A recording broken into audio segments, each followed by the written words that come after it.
Though Putin has used propaganda and repression to consolidate power, economic sanctions and spent war resources are weakening Russia. Under President Zelensky, Ukraine remains strong and gets Western military help. Slowly, Ukraine's counteroffensive continues. How's this war ending? Hein Goermans, a military historian, can help us forecast this fight. Russia's victory chances and challenges. CNN recently interviewed University of Rochester professor and military history Hein Goermans, an expert in territorial battles. His interview discussed many war-ending scenarios, their likelihood, and what would be needed for them.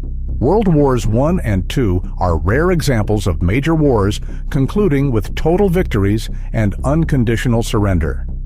Another notable example is the U.S. Civil War, where the losing side was not yet a nation.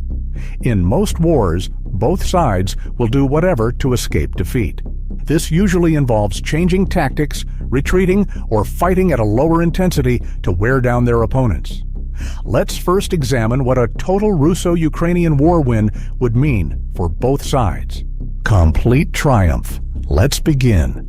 When the conflict began in 2022, a total Russian triumph, now uncertain, was the norm. In Russia's early invasion days, it was possible. Military forces crossed the border, tanks approached Kiev, and airstrikes rained down on Ukraine. Putin wanted to immediately encircle and take control of the capital, kidnap, kill, or exile Zelensky, and install a puppet government before the West could respond. This almost worked. A massive Russian invasion from Belarus took up Kyiv's suburbs and moved toward the city center. Using excellent tactics and courage, Ukraine stopped the offensive and denied Russian forces access to crucial areas. Although the fight has since become a trench warfare stalemate, Russia did launch multiple surges that overwhelmed Ukrainian forces and threatened crucial sites. Russia's occupation of Bakhmut and Soledar has cost a lot. Most are abandoned shells with little strategic significance to either side. Russia lacks the military and economic resources to invade other parts of Ukraine due to the cost. Putin's promised comprehensive Russian victory is likely unlikely without dramatic changes to realities on the ground. But anyway, he took to achieve goals would have major drawbacks, Ukraine prospects and challenges. Putin has threatened to use nuclear weapons if the West doesn't end its support for Ukraine. He presumably wanted to force their acquiescence by threatening to impose such huge expenses that supporting Ukraine was no longer worthwhile. This hasn't worked yet. A comprehensive nuclear strike on NATO targets would likely result in mutually assured devastation, and no military planners or analysts believe Putin or his generals are foolish enough to do so. Limited or tactical nuclear strikes on Ukraine targets are possible. While such an onslaught would be devastating, it is unlikely to force Ukraine or its allies to submit. Instead, a tactical nuke would likely strengthen Ukrainian determination and prompt the West to deploy its strongest weapons. How many of Russia's nuclear weapons work is also unknown. Most are Cold War artifacts stored for decades with poor maintenance. Nuclear fallout from even a modest nuclear bomb in Ukraine may fall into Russia, another major drawback of deploying a nuclear strike to induce Ukrainian capitulation. Putin does not wish to irradiate his area, making this an unfeasible war-ending option. Germans note that Putin has other possibilities, albeit most are long shots. Russia has struggled with international backing from the start. Most of the world has either supported Ukraine or avoided the conflict. While some leaders, including Brazilian President Lula da Silva, have chastised both sides and called for an end to the conflict, few states have supported Russia. Global politics and protracted war. Most are Russian puppet countries like Belarus or anti-Western rogue states like Iran and North Korea. Russia gets most of its weapons from these two countries, including Iranian Shahed kamikaze drones that have attacked Ukrainian cities and infrastructure. Russia can only avoid sanctions and export limits with arms transactions, but the equipment they give isn't enough to win. China supporting Russia's war effort is one possibility the West wants to avoid. Chinese President Xi Jinping has posed for selfies with Putin, whom he calls his best friend, making China's position in the crisis unique. China has become Russia's biggest commercial partner after sanctions were imposed last year, with commerce between the two reaching $190 billion in 2022. Russian imports from China rose 13% to $76 billion, and exports rose 43% to $114 billion that year. Oil and gas sales, Russia's main economic asset, account for much of this. Some observers believe China wants Putin to start an age of conquest, which would make Taiwan a perfect invasion target.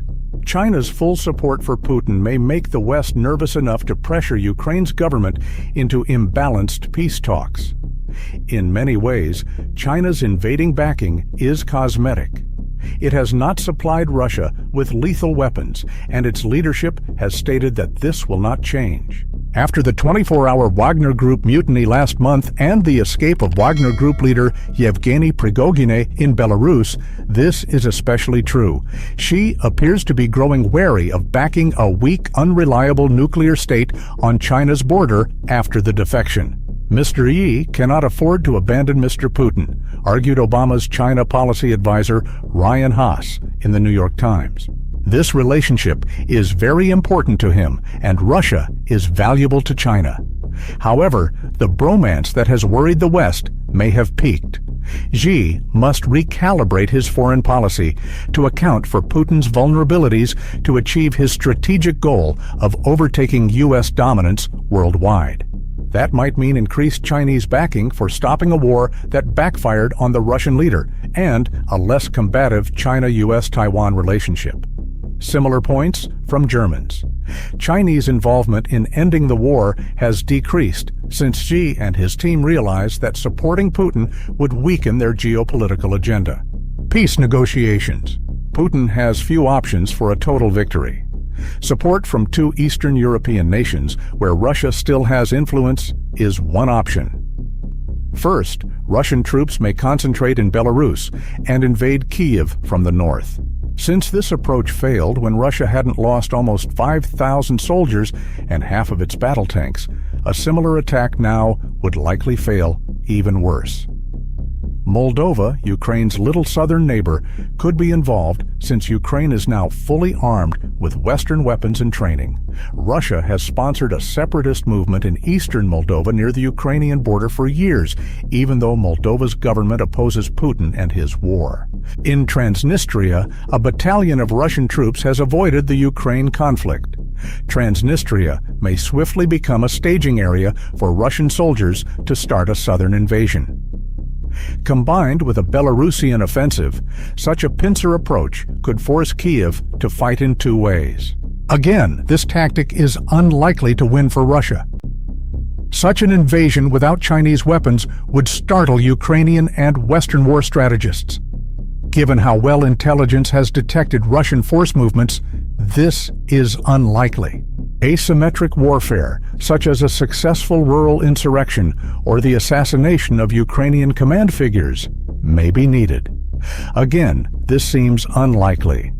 Finally, Putin must make credible threats of mass destruction to counterstrike, which he hasn't done yet. Overall, Russia has a slim chance of winning Ukraine, a far cry from a year and a half ago. What are alternatives? Ukrainian triumph is a nearer possibility. Experts and observers initially discounted Ukraine winning the war, but after a few weeks, many changed their thoughts. After Russian troops were pushed out of Kyiv and back into the east, Ukrainians had a chance of winning. This seems to be true, yet absolute triumph is still difficult. Putin cannot last forever given Russia's poor battlefield performance, limited war supplies, internal defections, and weak economy. Ukraine remains resolute in reclaiming its territory, even launching drone strikes on Moscow. However, significant challenges persist. Western military aid to Kyiv is largely defensive, with NATO hesitant to provide long-range or aerial weapons, fearing escalation. The recent decision to supply F-16 fighter jets could shift the balance. though both sides still lack air superiority, leaving the jet's impact uncertain. Crimea's recapture is a key Ukrainian objective, with strikes targeting munitions, depots, and supply lines, signaling a push to reclaim the peninsula. Yet, Western governments remain cautious, viewing this as a potential red line for Putin. Russia has fortified Crimea with trenches, mines, and other defenses, making a direct offensive costly and difficult. Ukraine may focus on severing supply routes through the Zaporizhzhia-Melitopol corridor, though it faces significant obstacles. The war has devolved into attrition, with Ukraine aiming to weaken Russian forces and supplies through relentless pressure. Kyiv hopes to exploit cracks in Russian defenses, potentially launching a decisive offensive, but the timeline remains uncertain. Defense Minister Alexei Reznikov's prediction of victory by mid-2024 is optimistic. Putin's desperation could lead to escalatory actions as Russia continues missile strikes from a distance, even if Ukraine regains territory. A leadership change in Russia might not guarantee peace, as potential successors could be more pro-war. Negotiations, if they occur, are unlikely to yield lasting peace. Historical data suggests many peace accords fail within 5 years, especially in high-stakes conflicts like this. Any agreement would likely face resistance over issues like eastern Ukraine's status, with Russia insisting on political autonomy or control. The war is expected to continue for years, with trench warfare, minefields, and sporadic rocket attacks becoming a grim reality. The conflict highlights the tragedy of war, easier to start than to end, as seen since Putin's moves in 2014 and 2022. So, the Russia-Ukraine battle remains messy and unpredictable. How will this war end? Comment your thoughts below. Congratulations on finishing the video. Like and subscribe to the channel for the latest analysis. See you next video.